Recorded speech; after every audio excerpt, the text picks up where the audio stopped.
welcome everybody. The era of disruption is over and replaced by deep structural coexistence and cooperation. That's what you find when you're searching for collaboration between banks and fintechs. And so you should think of, well, there's collaboration all over there, but it seems everybody thinks that is necessary, but there's still some issues and some banks lagging behind or fintechs that there are some issues we are not coming together. And that's what I want to discuss. So what is the current status of collaboration between banks and fintechs? And is disruption really over? And is it all about a structural coexistence? And that's what I want to do with 4 fantastic panelists. I can tell you we had a lot of fun beforehand. Our preparation call took longer than we have time for the panel, so let's see how it's leading to. But therefore, I would like to ask my panelists to come on stage. So Christie from Danske Bank, just come on stage. Niclas from Tidely, Sebastian from Christie H, and Max from Xaver. Welcome on stage, guys.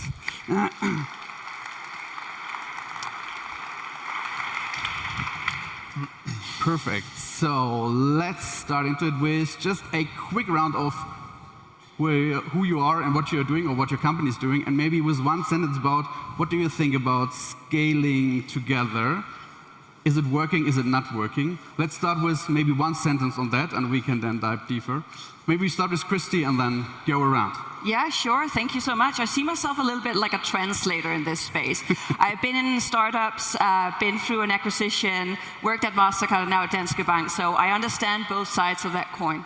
It's 2 very different worlds, and I think in general, understanding a common language, ambition and goal, and once and all also making sure that we actually solve problems customers care about. That's important in order to make sure that we see adoption and therefore growth and success of these partnerships. So I think it's very much down to that common understanding and bringing and bridging those 2 worlds. Okay. Shall I continue? Yeah, sure. I'm Niclas, I'm the founder of Tidely. I decided to start this startup journey 6 years ago after nearly 20 years in management consulting. We are a software solution for liquidity management. We have direct customers, but we also integrate white label based into banks. And I think if we find a way of unleashing a cultural change also in the banks, I think there's a huge potential. And if I look back into my last 6 years, I think the biggest success is I'm still married with the same wife, even after a startup journey of 6 years. Sebastian? Yeah, that keeps me optimistic hearing that. Yeah. My name is Sebastian. I'm a co-founder of VC Trade. We effectively digitize loan processes for banks in B2B business, i.e. whenever corporate needs money, he will run to his bank, and then the hustle starts with all paper, email, even faxes. In the US, millions of faxes are even sent nowadays, believe it or not. We try to digitize that, and effectively, if you talk to loan bankers, that's quite a conservative crowd, I can tell you, and so it's a matter of culture. As you mentioned, you want to cross the bridge between innovation and the processes you see, and the main challenge, I think, is first to find your first customer, as in every business, plus once you have found that, you want to make sure, if you want to scale, that this customer, your idea or your product fits to a real innovation need. You don't want to create something which is looking for a problem. You want to create something which solves a problem. And then this one customer, your first, needs to co-sell it in the bank plus to other banks. That's what scaling effectively means in banks. Max? Yeah, hello, Max. I'm the CEO and the co-founder of Xaver. With Xaver, we are providing an operating system for pension and wealth for usually major banks, insurers, distributors. So we're combining here in financial advisory and sales layer to sell these products, but also a product factory to actually produce the pension and wealth products. Two projects that we are doing are then towards increasing sales efficiency, also preparing for pension reforms, or preparing now towards agentic commerce in the financial sector. Personally, before I was also on also on the corporate side, so I was leading corporate development, investment, and strategic partnerships for AXA. So I know a little bit the partnership space also from the other side. Yeah. Cool. Regarding partnerships. Maybe that one sentence, I think when you look at partnerships about bank and fintech partnerships, we say usually about 2/3 of them failed and not go beyond the pilot. So my view is here, we need to think about it's not a matter of the ideation, but how we really scale beyond the pilot. Perfect. I mean, just to touch on that and kind of, let's say, setting the scene. I mean, we're talking about cooperation, partnerships, etc.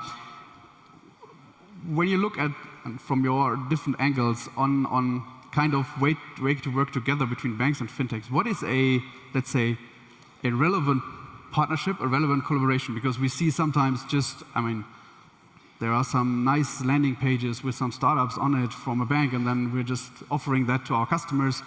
Well, that is kind of partnership, but is it really of relevance? So what is your view on when is there real relevance and a real value when it comes to partnership? I can join in, and again, it goes back to the customer, right? Because we can make great collaborations, come together, create product or services that we in the industry or across the table think is incredible. But if the customer really gives a shit, excuse me my language, it doesn't matter. It doesn't matter. So I think it's really important that you also bring the customer in the forefront when then you figure out how do we come together and then do it in a meaningful way, but also that you can actually make things moving, because that speed is really important. Again, going out there in pilot, test and learn, and even fail, right? I think it's incredible that you keep failing, but you need to keep failing in a smart way. Because again, if you look at the ChatGPT, right? There was just a small little project out of thousands of projects. They didn't expect it to go completely scale globally and where we are today. Same concept, right? Whether you have two people around the table or not and so forth, you need to make sure it makes sense for the customer. Otherwise, it's totally waste of time. And maybe just to add on what Christie was saying is, I think it's so elementary to put the client into the center of the perspective. You know, what's the value creation for the client? Because I think sometimes you find these startups, they've been founded and then they look for a problem. You start with a problem, and then actually you come in contact and conversation with the banks, and you simply say, okay, I'm the small guy in the arena, but I can solve a big problem for your customers, and you don't have this in your portfolio. Let's join our forces, right? So the value proof is just the client accepts this, and he sees the value contribution. Then obviously from a perspective of a bank and of a fintech is, at the end of the day, it should also nicely monetize a little bit, that really makes fun. And if you bring these components together, it's a true partnership, right? It's really value creation for all parties in the arena.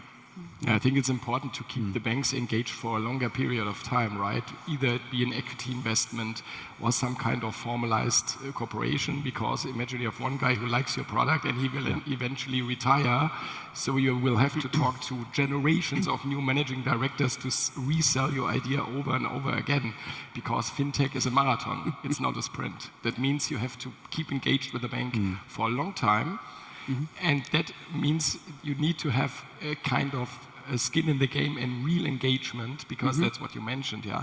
Otherwise it will die over time, and as a fintech, then to restart it with one or two other banks from scratch will simply slow you down. Maybe to double on that, because I mean, in theory, there are solutions out there. There is a value for the customer, so the cooperation is obvious. Nevertheless, there are some situations where still there's no cooperation in place because of other reasons, other incentives, priorities, different things that are happening in a bank. So there's still, although it is obvious, there's still no cooperation. So maybe Max, but also you guys, really from your day-to-day work, how are you trying to tackle that and to make sure that it's not only a nice discussion, but there's really something happening with the bank? Yeah, maybe as a very principle, what I see, what really makes a good collaboration and partnership with the bank is if you not just provide a nice to have, let's say you're not providing the vitamin to the bank to make them better, but you're providing a painkiller. So you have really a challenge of that bank, and then basically you're solving a challenge for them. It gives them way more drive than just, okay, we help you getting a bit better, but really we identified an issue we help you to solve. That's the first one. Then when we think about what can be the cornerstones to really get into a big partnership, usually we see there the 2 or 3 big ones. First one is compliance, specifically if you work with larger financial institutions. So from the start, you should make sure that you have the specific certifications, that you basically get the quick approval also from the compliance and risk management department. Second is, there's usually that bottleneck about actually implementing to their systems. And it is, often we had great projects we saw in my previous roles, but then the bottleneck was about the implementation. So I think the best way what you can do is have a first phase where you have minimal implementation, can get fast value proof points. So it's important not just here a proof of concept, but a proof of value. And with these value proof points, you then have the best arguments to get also the required resources internally at the bank or at the insurer to get the full integration. And the third one is then the sponsorship. So for example, when we do a partnership with a bank, also coming back from previous experience, we always make sure that we have also from the partner side a senior sponsor. It is super essential, even though that person doesn't need to be actively involved all the time. But when it comes to the decision point, you know which one of the board or which one of a senior business line member is really behind that project and owns it.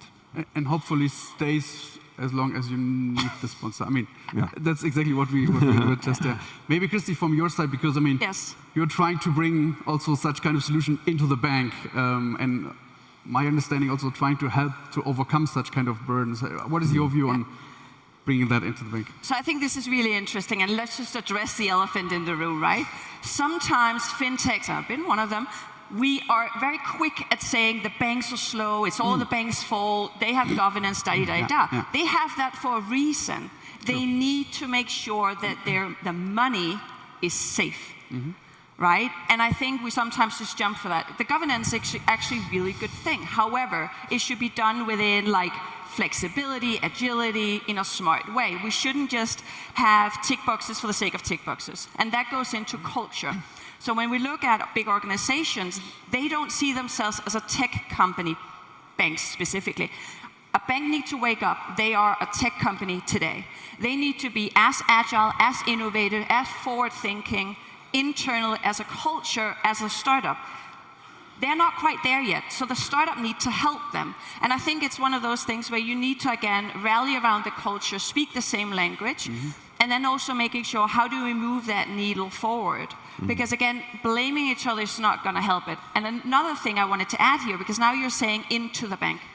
Again, what are we talking about? Also, we talk partnerships. Sometimes partnerships becomes actually just a client requiring a service or a vendor relationship. Then that becomes a packaged partnership.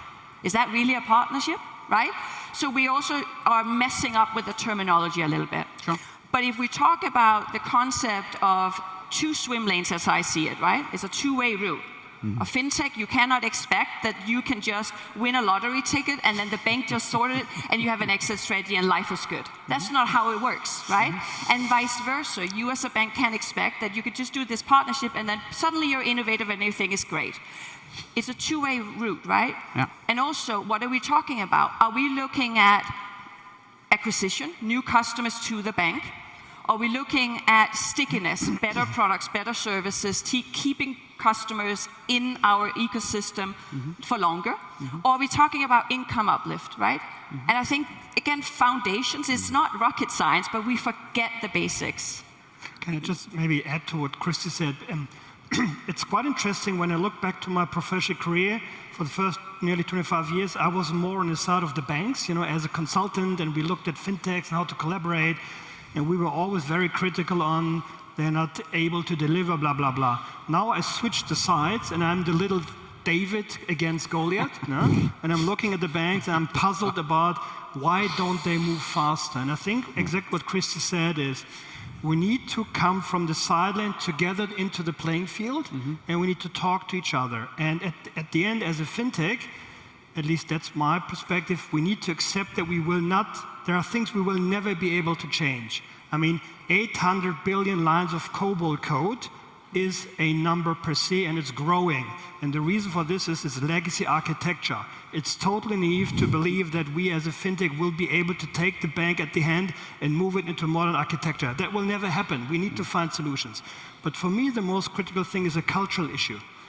I think what I'm really actually expecting, hoping for is there's a culture shift in the banks towards let's do entrepreneurial, let's actually create an incentive scheme where failing is good and we learn from failing. I remember when I was a BCG consultant, I was putting on the slide, if you fail, fail fast, okay? That's very theoretical. As a startup founder, I can tell you I'm failing every day and it really hurts. But only by failing and standing up, we learn to do it better in the next way. And that's a little bit, Christie, what I'm missing with the banks, right? The willingness to test things and try. And of course they will fail in the first. But then let's stand up and let's create a better solution, right? Yeah. And that's, you can only achieve this if we're all together in the playing field. Yeah.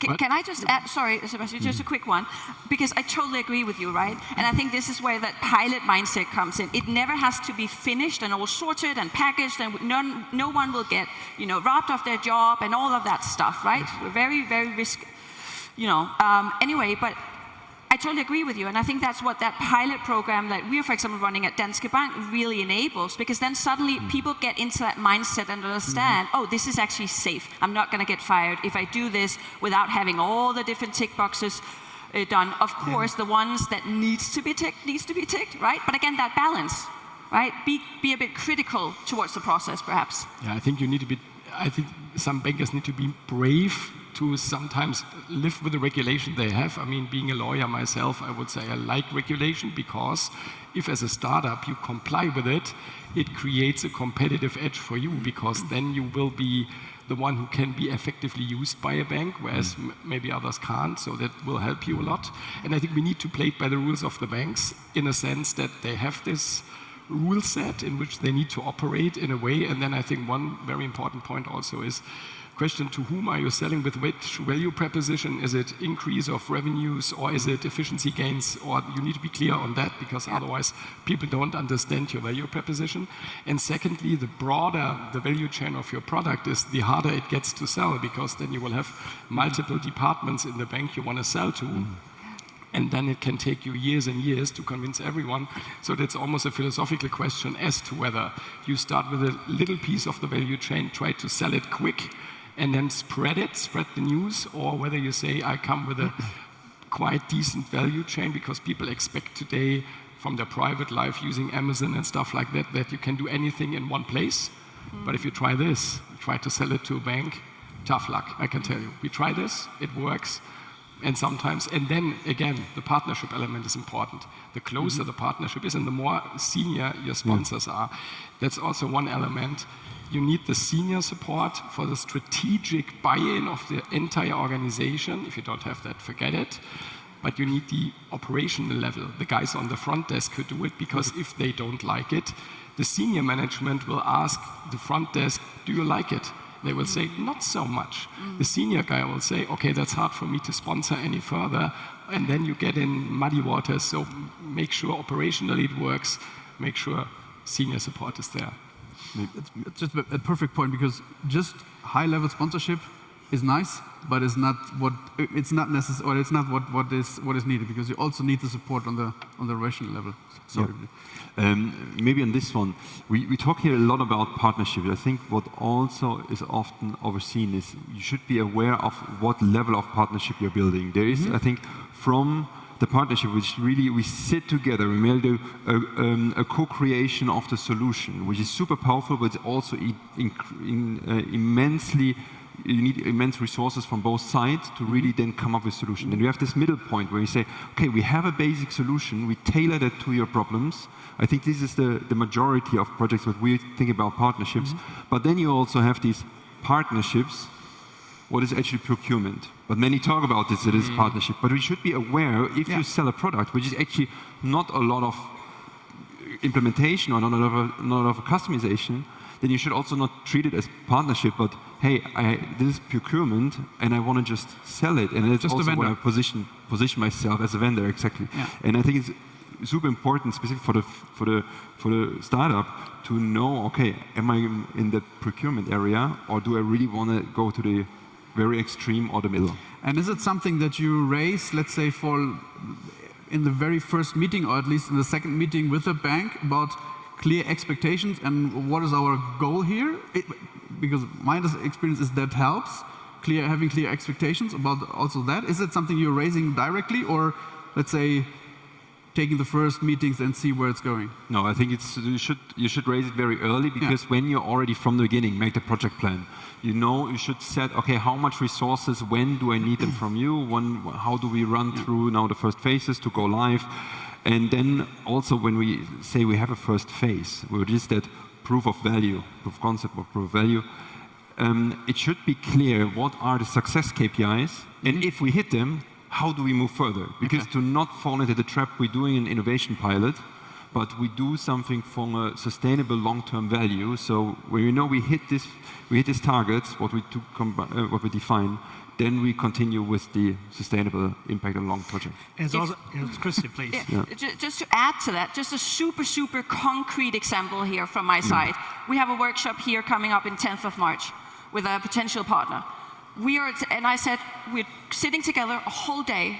The most important part of that whole day is to leave that room and have a common ambition and goal and understanding of what do we want. But also, we are two different, again, fintech versus the bank, right? We are seeing the world completely different. We have different insights on what the customers want. We need to find that common language and understanding, right? Transparency, I'm from the Nordics, it's super important. But if you can't have that transparent and honest conversation and trust that you have that common, open and honest conversation up front, I would be in doubt of that whole partnership in the longer term, right? And again, I just wanted to point out, and maybe you are going to add on that as well, Niclas, but like in terms of we are in the business of humans. We're in the business of humans, right?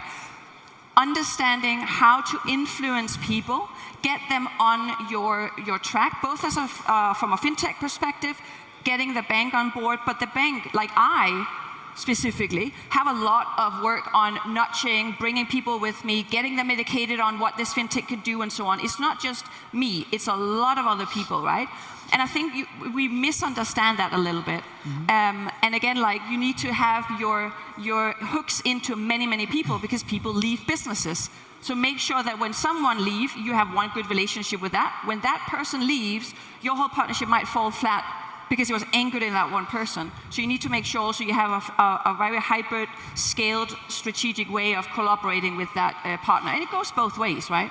So maybe it builds nicely to what you said. At the beginning, when you try to start a dialogue with a bank, you try to have at least a sponsor in the arena, on the playing field. I mean, if you don't have this, I mean, forget it. So at least our learning, or my personal learning is, don't write tech on your slide, okay? Just show the problem, don't talk about tech. Make clear you can solve this problem without deep tech integration, right? Yes. So that's the first thing. Then you have someone in the arena, and then, as you said, you need to create a small area where you create successes, and then you create momentum, okay? And when you have momentum and you have early wins, suddenly the people, the spectators from the sideline that would always say, I always said this will never work, they start, oh shit, I want to be part of the success story. And then the next people come to the arena, and then suddenly you realize you're broadening the sponsorship. And that is super critical because, as you said, Christie, if you just have one sponsor, as strong he can be, if he leaves the bank... Or she, sorry. Or double point star, whatever.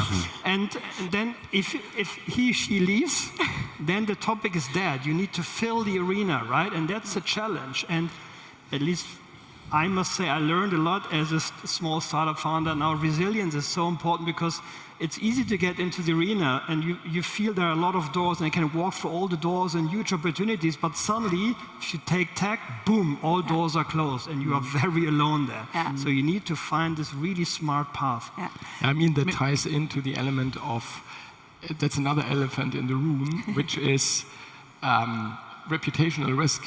The product you are selling, I mean, these are banks, they have a reputation, and when I think back at the days at VC Trade when we started with our platform 2018 with Helaba over there, our closest partner and shareholder, they started it, and the platform at that time looked very different from what it looked now.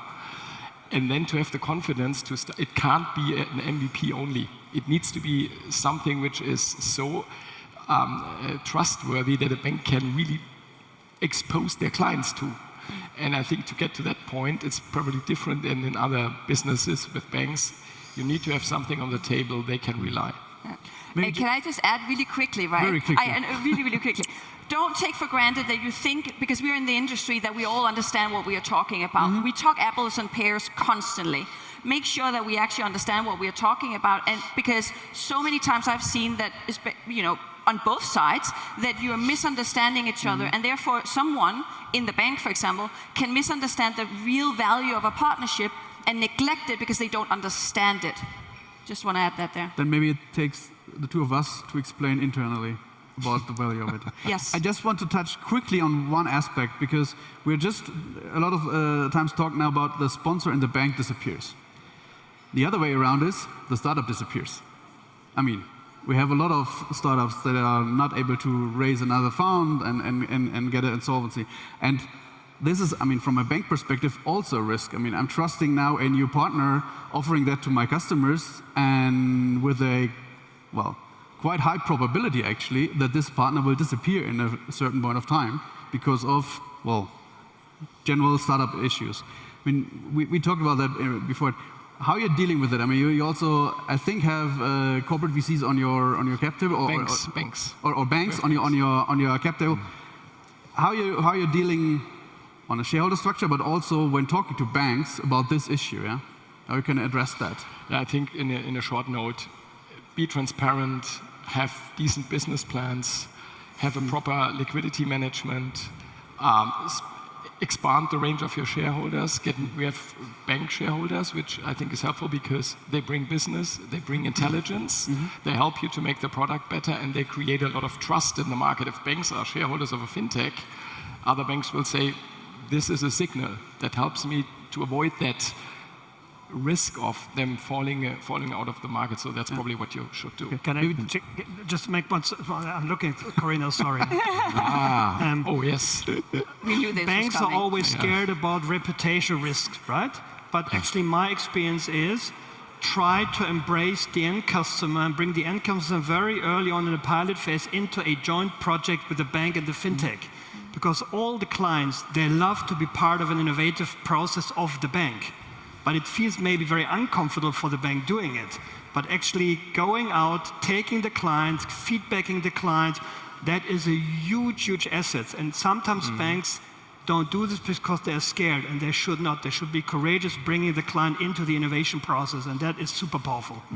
And maybe as a solution, I think we saw also many big financial institutions. They were not actually so worried about the startup going bust, but the startup being acquired by a big competitor. Yeah, okay. Which then gives a bit dependency. Yeah. What's the solution on it? I think it's, for really professional contracts, very common to have it in the contract what happens in these scenarios. What happens in change of control, what happens if the one partner goes bust, and then what happens then with the IC and so on. Have it clearly in the contract, and it gives a lot of comfort, and I think it's completely normal and professional. Okay, very good. So we are very short on time, as expected, actually. So I just want to have one number now from all of you. I think when we started in 2010, and there was more or less no cooperation, with a 1, and the overall goal is a 10. Where do we stand in terms of fintech, startup, bank cooperation right now? Jolly, starting with you. Conceptually a 7, execution was 3 to 4, I would say. Okay, so room for improvement. Christie. I am kind of following suit, right? I think we can do so much more, but I'm also one of those people that will say that we'll never hit 10 because we will always be better, right? So similar to Niclas, yeah. Okay. Yeah, I think as we have these bank partnerships with work really well, I would say. So we are lucky in that. You never know once you start. And I'm an optimist. For lawyers, very rare, I know. So I would say it's an 8 and 8. Okay. I think we moved from a 5 to an 8 because more big financial institutions operationalized these startup partnerships and got more professional. So we are moving kind to the 10. With that, thanks guys for that lovely discussion. We are around here, so if you have any questions, shoot out to us.